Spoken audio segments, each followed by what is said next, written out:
ಎಲ್ರಿಗೂ ನಮಸ್ಕಾರ. ನಾನು ಇವತ್ತಿನ ವೀಡಿಯೋದಲ್ಲಿ ಈರುಳ್ಳಿ ಪಕೋಡ ಮಾಡೋದು ತೋರಿಸ್ತಾ ಇದ್ದೀನಿ.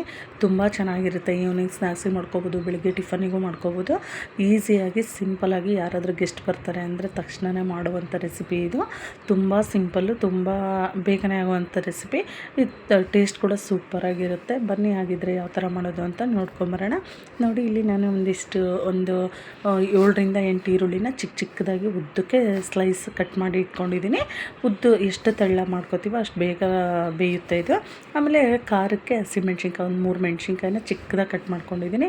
ಕೊತ್ತಂಬರಿ ಸೊಪ್ಪು, ಕರಿಬೇವು ಎಲ್ಲದನ್ನು ಚಿಕ್ಕಕ್ಕೆ ಕಟ್ ಮಾಡಿ ಇಟ್ಕೋಬೇಕು. ನಿಮಗೆ ಇಲ್ಲಿ ಹಸಿಮೆಣ್ಸಿನ್ಕಾಯಿ ಬದಲು ಖಾರದ ಪುಡಿನೂ ಹಾಕೋಬೋದು, ಬಟ್ ಹಸಿಮೆಣ್ಸಿನ್ಕಾಯಿ ಟೇಸ್ಟ್ ಚೆನ್ನಾಗಿರುತ್ತೆ ಅಂದ್ಬಿಟ್ಟು ನಾನು ಹಸಿಮೆಣ್ಸಿನ್ಕಾಯಿನ ಕಟ್ ಮಾಡಿ ಹಾಕ್ಕೊಂಡಿದ್ದೀನಿ. ಇನ್ನು ಕಡಲೆ ಹಿಟ್ಟು ಅಷ್ಟೇ. ತುಂಬ ಕಡಲೆ ಹಿಟ್ಟಿಗೆ ಈರುಳ್ಳಿ ಕಡಿಮೆ ಹಾಕ್ಕೊಂಡ್ರೆ ಚೆನ್ನಾಗಿರಲ್ಲ. ಕಡಲೆ ಹಿಟ್ಟು ಸ್ವಲ್ಪ ಇರಬೇಕು, ಈರುಳ್ಳಿ ಜಾಸ್ತಿ ಇದ್ರೇ ಟೇಸ್ಟ್ ಚೆನ್ನಾಗಿರುತ್ತೆ. ಇನ್ನು ರುಚಿಗೆ ತಕ್ಕಷ್ಟು ಉಪ್ಪು, ಒಂದೇ ಒಂದು ಚಿಟಿಕೆ ಇದು ನಾನು ಅಡುಗೆ ಸೋಡಾ ಹಾಕ್ತಾಯಿದ್ದೀನಿ. ಸ್ವಲ್ಪ ಜೀರಿಗೆ ಮತ್ತು ಅಜ್ವಾನ, ಓಂಕಾಳು ಅಂತೀವಲ್ಲ, ಅದು ಒಂದು ಸ್ವಲ್ಪ ಹಾಕ್ಬಿಟ್ಟು ಆಮೇಲೆ ಎಲ್ಲ ಚೆನ್ನಾಗಿ ಇದನ್ನ ಮಿಕ್ಸ್ ಮಾಡ್ಕೋಬೇಕು. ನೀಟಾಗಿ ಎಲ್ಲ ಹಿಟ್ಟು ಜೊತೆ ಈರುಳ್ಳಿ ಎಲ್ಲ ಚೆನ್ನಾಗಿ ಮಿಕ್ಸ್ ಆಗೋಂಗೆ ಮಾಡಿಕೊಂಡು ಆಮೇಲೆ ಎಣ್ಣೆನೂ ಕಾಯಕ್ಕೆ ಇಟ್ಟಿದ್ದೀನಿ. ನಾನು ಕಾದಿರೋ ಬಿಸಿ ಎಣ್ಣೆನ ಸ್ವಲ್ಪ 1-2 ಸ್ಪೂನಷ್ಟು ನಾನು ಈ ಹಿಟ್ಟಿಗೆ ಹಾಕ್ಕೊತಾ ಇದ್ದೀನಿ. ಈ ಥರ ಹಾಕೊಳ್ಳೋದ್ರಿಂದ ಸಾಫ್ಟಾಗಿ ಬರುತ್ತೆ ಇದು ಈರುಳ್ಳಿ ಪಕೋಡ. ನೋಡಿ, ಈ ಥರ ನೀರಾಗಿ ಕಲಿಸ್ಬಿಟ್ಟು ಎಣ್ಣೆ ಹಾಕೋಬಾರ್ದು. ಫಸ್ಟ್ ಎಣ್ಣೆಯಲ್ಲೇ ಇದು ಹಿಟ್ಟನ್ನೆಲ್ಲ ಕಲಿಸ್ಕೊಂಡು ಬಿಸಿ ಎಣ್ಣೆ ಹಾಕ್ಕೊಂಡು ಆಮೇಲೆ ಸ್ವಲ್ಪನೇ ನೀರು ಹಾಕ್ಕೊಂಡು ಚೆನ್ನಾಗಿ ಕಲಿಸ್ಕೋಬೇಕು. ನೀವು ಒಂದೇ ಸರಿಗೆ ಜಾಸ್ತಿ ನೀರು ಹಾಕ್ಕೊಂಡ್ರೆ ಈರುಳ್ಳಿನೂ ನೀರು ಹೊಡಿಯುತ್ತಲ್ವ. ತುಂಬ ನೀರಾದರೆ ಪಕೋಡ ಚೆನ್ನಾಗಿ ಬರೋಲ್ಲ ಟೇಸ್ಟು. ಒಂದು ಈ ಕನ್ಸಿಸ್ಟೆಂಟಿಗೆ ಸ್ವಲ್ಪ ನೀರು ಹಾಕ್ಕೊಂಡು ಕಲಿಸ್ಕೊಂಡು ನೋಡಿ, ಈ ಥರ ಬಜ್ಜಿ ಪಕೋಡನ ಬಿಡೋದು. ತುಂಬ ದೊಡ್ಡದು ಬಿಟ್ರೂ ಒಳಗಡೆ ಸಾಫ್ಟಾಗಿರುತ್ತೆ, ಚೆನ್ನಾಗಿ ಅನಿಸಲ್ಲ. ಇದು ಕ್ರಿಸ್ಪಿಯಾಗಿದ್ರೇ ಈರುಳ್ಳಿ ಪಕೋಡ ಟೇಸ್ಟ್ ಚೆನ್ನಾಗಿ ಬರುತ್ತೆ. ಆಮೇಲೆ ಚಿಕ್ಕದು ಹಾಕೋದ್ರಿಂದ ಕ್ರಿಸ್ಪಿ ಇರುತ್ತೆ, ಈರುಳ್ಳಿನೂ ಬೇಗ ಬೇಯುತ್ತೆ, ಬೇಗನೂ ಆಗುತ್ತೆ. ಇದು ಟೇಸ್ಟ್ ಕೂಡ ತುಂಬ ಚೆನ್ನಾಗಿ ಬರುತ್ತೆ. ಈ ಥರ ಹಾಕೋದ್ರಿಂದ ಚಿಕ್ಕದು ಟೇಸ್ಟ್ ಚೆನ್ನಾಗಿ ಅನಿಸುತ್ತೆ, ಬೇಗನೆ ಬೇಯುತ್ತೆ. ಆಮೇಲೆ ಬೇಗ ಕ್ರಿಸ್ಪಿನೂ ಆಗುತ್ತೆ, ಟೇಸ್ಟ್ ಕೂಡ ತುಂಬ ಚೆನ್ನಾಗಿ ಬರುತ್ತೆ. ತುಂಬ ದೊಡ್ಡದು ಹಾಕೋದಕ್ಕಿಂತ ಚಿಕ್ಕದು ಹಾಕ್ಕೊಂಡು ಮಾಡ್ಕೊಂಡ್ರೆ ಒಳ್ಳೆಯದು. ಆಮೇಲೆ ಆದಷ್ಟು ಹೈ ಫ್ಲೇಮ್ ಇಡಬಾರ್ದು, ಲೋ ಫ್ಲೇಮ್ ಮಾಡಬೇಕು, ಹಂಗಾದ್ರೇ ಚೆನ್ನಾಗಿ ಅನಿಸುತ್ತೆ.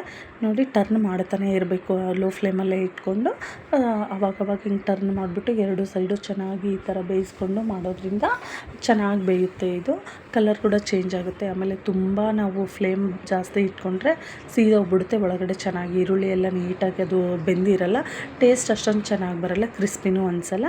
ನೋಡಿ, ಇವಾಗ ಗೋಲ್ಡನ್ ಬ್ರೌನ್ ಬಂದಿದೆ, ಕಲರು ಚೆನ್ನಾಗಾಗಿದೆ, ಆಮೇಲೆ ನೀಟಾಗೂ ಬೆಂದಿದೆ. ಇದು ಇಷ್ಟಾದರೆ ಸಾಕು. ಇವಾಗ ಇದನ್ನೆಲ್ಲದನ್ನು ಒಂದಕ್ಕೆ ನಾನು ಓಲಿರೋ ಬುಟ್ಟಿಗೆ ತೆಗ್ದು ಇಟ್ಕೊಂಡು ನೋಡಿ, ಈ ಥರ ಎಲ್ಲ ಕಡೆಯೂ ಟರ್ನ್ ಮಾಡ್ತಾಯಿದ್ರೆ ನಮಗೆ ಫುಲ್ ಎಲ್ಲ ಸೈಡೂ ಚೆನ್ನಾಗಿ ಬೆಂದಿರುತ್ತೆ. ಈ ಥರ ಆದಮೇಲೆ ತೆಗ್ದು ಇಟ್ಕೋಬೇಕು. ಎಲ್ಲದನ್ನು ತೆಗ್ದು ಇಟ್ಕೊಂಡು ಇವಾಗ ನೋಡಿ, ಮತ್ತೆ ಇನ್ನೊಂದು ಸರಿ ನಾನು ತೋರಿಸ್ತಾ ಇದ್ದೀನಿ. ಈ ಥರ ಸ್ವಲ್ಪ ಜಾಸ್ತಿ ಕೈಯಲ್ಲಿ ಇಟ್ಟಿಟ್ಕೊಂಡು ಸ್ವಲ್ಪನೇ ಎಣ್ಣೆಯಲ್ಲಿ ಬಿಡ್ತಾ ಇರಬೇಕು. ಈ ಥರ ಹಾಕೋದ್ರಿಂದ ಚೆನ್ನಾಗಿ ಅನಿಸುತ್ತೆ. ನೋಡಿ, ಎಲ್ಲ ಆಯಿಲೆಲ್ಲ ಫುಲ್ ಆಗೋವರೆಗೂ ಹಾಕ್ಬಿಟ್ಟು ಇವಾಗ ಸ್ವಲ್ಪ ಹಾಕಿದಾಗೆ ಬೇಕಾದರೆ ನಾವು ಫ್ಲೇಮ್ನ ಸ್ವಲ್ಪ ಹೈ ಇಟ್ಕೊಂಡು ಆಮೇಲೆ ಫ್ಲೇಮ್ನ ಮತ್ತೆ ಕಡಿಮೆ ಮಾಡಬೇಕು. ಈ ಥರ ಮಾಡಿ ಟರ್ನ್ ಸ್ವಲ್ಪ 1 ನಿಮಿಷ ಹಾಗೆ ಬಿಟ್ಬಿಟ್ಟು ಆಮೇಲೆ 1 ನಿಮಿಷ ಆದಮೇಲೆ ಟರ್ನ್ ಮಾಡ್ತಾ ಆ ಕಡೆ ಈ ಕಡೆ ಎಲ್ಲ ನೀಟಾಗಿ ಟರ್ನ್ ಮಾಡಿ ಇದನ್ನು ಎಣ್ಣೆಯಲ್ಲಿ ನೀಟಾಗಿ ಫ್ರೈ ಮಾಡಬೇಕು, ಕಲರ್ ಚೇಂಜ್ ಆಗೋವರೆಗೂ. ಇದು ಸ್ವಲ್ಪ ಬೇಯೋದು ಲೇಟ್ ಆಗುತ್ತೆ, ಸ್ವಲ್ಪ ಟೈಮ್ ಹಿಡಿಯುತ್ತೆ. ನೀಟಾಗಿ ಈ ಥರ ಫ್ರೈ ಆದ್ರೇ ಟೇಸ್ಟ್ ಚೆನ್ನಾಗಿ ಬರುತ್ತೆ. ಎಲ್ಲದನ್ನು ನಾವು ಇದೇ ಥರ ಮಾಡ್ಕೋಬೇಕು. ಇದನ್ನು ಈವ್ನಿಂಗು ಸ್ನ್ಯಾಕ್ಸಿಗೂ ಸಖತ್ತಾಗಿರುತ್ತೆ. ಆಮೇಲೆ ನಾವು ಬೆಳಗ್ಗೆ ಬ್ರೇಕ್ಫಾಸ್ಟಿಗೂ ನಾವು ಮಂಡಕ್ಕಿ, ಅವಲಕ್ಕಿ ಜೊತೆ, ಉಪ್ಪಿಟ್ಟು ಜೊತೆನೂ ಚೆನ್ನಾಗಿರುತ್ತೆ, ಚಿತ್ರಾನ್ನ ಜೊತೆ ಎಲ್ಲ. ಆಮೇಲೆ ಮಕ್ಕಳಿಗೆ ಈ ಮಿರ್ಚಿ ಮೆಣಸಿನ್ಕಾಯಿ ಬಜ್ಜಿ ಎಲ್ಲ ತಿನ್ನಲ್ವಲ್ಲ, ಈ ಥರ ಒಂದು ಆನಿಯನ್ ಪಕೋಡ ಮಾಡಿಕೊಟ್ರೆ ಅವ್ರಿಗೂ ತುಂಬ ಖುಷಿಯಿಂದ ತಿಂತಾರೆ. ಇದ್ರ ಜೊತೆ ಸಾಸು ಇಲ್ಲ ಮೊಸರು ಹಾಕ್ಕೊಟ್ರೆ ಅವ್ರಿಗೂ ತುಂಬ ಖುಷಿಯಿಂದ ತಿಂತಾರೆ. ಟೇಸ್ಟ್ ಕೂಡ ಚೆನ್ನಾಗಿರುತ್ತೆ, ಸೂಪರಾಗಿ ಬರುತ್ತೆ. ಇದು ಎಲ್ಲರಿಗೂ ಇಷ್ಟ ಆಗುತ್ತೆ. ಆಲ್ಮೋಸ್ಟ್ ಖಾರ ತಿಂದೇ ಇರೋರಿಗೂ ಎಲ್ಲರಿಗೂ ಮಕ್ಕಳಿಂದ ಹಿಡಿದ್ಬಿಟ್ಟು ದೊಡ್ಡವ್ರವ್ರಿಗೂ ಎಲ್ಲರೂ ಇಷ್ಟಪಟ್ಟು ತಿಂತಾರೆ ಈ ಈರುಳ್ಳಿ ಪಕೋಡನ. ಈವ್ನಿಂಗ್ ಸ್ನ್ಯಾಕ್ಸಲ್ಲಿ ನಾವು ಬೆಳ್ಳುಳ್ಳಿ ಮಂಡಕ್ಕಿ ಜೊತೆನೂ ತಿನ್ಕೋಬೋದು, ಚೆನ್ನಾಗಿರುತ್ತೆ. ನೋಡಿ, ಇದು ಕಲರ್ ಚೇಂಜ್ ಆಗ್ತಾಯಿದೆ ಅಲ್ವಾ. ಈ ಥರ ಆದಮೇಲೆ ನಾವು ಎಲ್ಲ ನೀಟಾಗೆಲ್ಲ ಟರ್ನ್ ಮಾಡಿ ನೀಟಾಗೆಲ್ಲ ಫ್ರೈ ಆದಮೇಲೆ ಇವಾಗ ಇದನ್ನು ತೆಗ್ದು ಇಟ್ಕೊಳ್ಳೋದು. ಈ ಥರನೇ ನಾವು ಎಲ್ಲದೂ ಪಕೋಡನೂ ಮಾಡ್ಕೊಳ್ಳೋದು. ಈರುಳ್ಳಿನೂ ನಾವು ಚಿಕ್ಕದಾಗಿ ಕಟ್ ಮಾಡಿಬಿಟ್ಟು ಹಾಕ್ಕೋಬೋದು ಅದಕ್ಕಿಂತ, ಬಟ್ ಈ ಥರ ಉದ್ದುದ್ದು ಕಟ್ ಮಾಡ್ಕೊಂಡ್ರೇ ಇದು ಟೇಸ್ಟ್ ಚೆನ್ನಾಗಿರುತ್ತೆ. ಆಮೇಲೆ ಈರುಳ್ಳಿ ಕ್ವಾಂಟಿಟಿ ಜಾಸ್ತಿ ಇರಬೇಕು, ಹಿಟ್ಟು ಕ್ವಾಂಟಿಟಿ ಸ್ವಲ್ಪ ಕಡಿಮೆ ಇದ್ರೇ ಇದು ಪಕೋಡ ಟೇಸ್ಟ್ ಚೆನ್ನಾಗಿ ಬರುತ್ತೆ. ನೋಡಿ ಎಲ್ಲದನ್ನು ಈ ಥರ ಮಾಡಿ ಇಟ್ಕೊಂಡಿದ್ದೀನಿ. ಇದನ್ನು ನಾವು ಮೊಸರು ಜೊತೆ ಆದರೂ ತಿನ್ಕೋಬೋದು, ಇಲ್ಲ ಸಾಸ್ ಜೊತೆ ಆದ್ರೂ ತಿನ್ಬೋದು, ಚೆನ್ನಾಗಿರುತ್ತೆ, ಸೂಪರಾಗಿ ಬರುತ್ತೆ. ನಿಮಗೂ ಈ ವಿಡಿಯೋ ಇಷ್ಟ ಆಗಿದ್ದರೆ ಪ್ಲೀಸ್ ಲೈಕ್ ಮಾಡಿ, ಶೇರ್ ಮಾಡಿ. ಇನ್ನೂ ನನ್ನ ಚಾನಲ್ ಯಾರೆಲ್ಲ ಸಬ್ಸ್ಕ್ರೈಬ್ ಮಾಡ್ಕೊಂಡಿಲ್ಲ ಪ್ಲೀಸ್ ಸಬ್ಸ್ಕ್ರೈಬ್ ಮಾಡ್ಕೊಳ್ಳಿ. ಯಾವ ಥರ ಬಂದಿದೆ ಅಂತ ಕಮೆಂಟಲ್ಲಿ ತಿಳಿಸಿ. Thank you so much.